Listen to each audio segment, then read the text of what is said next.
আখেরি চাহার সম্ভব শেষ বুধবার সকাল বেলা থেকে আমার নবীজি সম্পূর্ণ সুস্থ হয়ে গেলেন।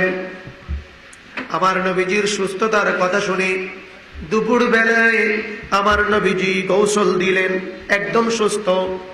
খবর ছড়ে গেল মদিনার ঘরে ঘরে, প্রত্যেকটি আশিকের ঘরে ঘরে খবর হয়ে গেল আল্লাহর নবী সম্পূর্ণ সুস্থ হয়ে গেছেন।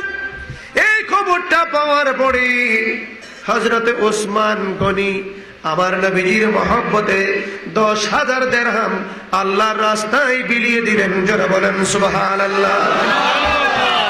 হযরতে ওমরে ফারুক রাদিয়াল্লাহু তাআলা আন 5,000 দিরহাম আল্লাহর রাস্তায় গরিব মিসকিনকে বিলিয়ে দিলেন। হযরতে আলী 250 দিরহাম আল্লাহর রাস্তায় গরিব মিসকিনকে বিলিয়ে দিলেন। সিদ্দিকে আকবর রাদিয়াল্লাহু তাআলা আনহু উনি দিয়ে দিলেন, ঘরের ভিতরে মাত্র 50 দিরহাম ছিল, ওই সাহাবী দিয়ে দিলেন 50 দিরহাম আল্লাহর রাস্তায় বিলীন করে। আমার নবীজি সুস্থ হয়ে গেলেন। মদিনার ঘরে ঘরে আনন্দ শুরু হয়ে গেল। মদিনার ছোট্ট ছোট্ট বাচ্চারা ডেকে বলতে শুরু করে দিলেন, মা একটু আমার নবীকে দেখার জন্য সুযোগ করে দাও গো মা। শুনতে পেরেছি আল্লাহর নবী নাকি সম্পূর্ণ সুস্থ হয়ে গেছে। আমার নবীজির সুস্থতার কথা শুনে মদিনার ঘরে ঘরে আনন্দের ঢেউ শুরু হয়ে গেল। সুবহানাল্লাহ বলেন, বলেন না আল্লাহু আকবার। ছোট্ট ছোট্ট বাচ্চারা মায়ের গলার মধ্যে ধরে চুমু খায়, আল্লাহর নবী নাকি সুস্থ হয়ে গেছে। মহিলারা মদিনার ঘরে ঘরে মানুষদেরকে, মিসকিনদেরকে সিন্নি বিতরণ করে, খাবার বিতরণ করে, দয়াল নবী সম্পূর্ণ সুস্থ হয়ে গেছে। সুবহানাল্লাহ বলুন।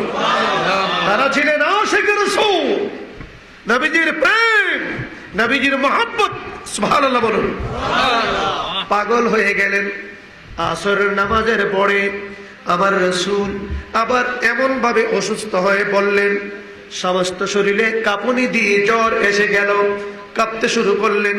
কাঁপতে কাঁপতে কাঁপতে কাঁপতে আমার নবীজি এক পর্যায়ে কাত হওয়ার পথে চলে গেলেন। দুইজন সাহাবী আমার রাসূলকে ধরলেন। সমস্ত সাহাবায়ে কেরাম সিদ্ধান্ত দিলেন আমার রাসূল কার ঘরে অবস্থান করবেন। মা আয়েশা সিদ্দিকা রাদিয়াল্লাহু তাআলা আনহার ঘরের মধ্যে অবস্থান করবেন। দিন কাল পেরিয়ে আসলো,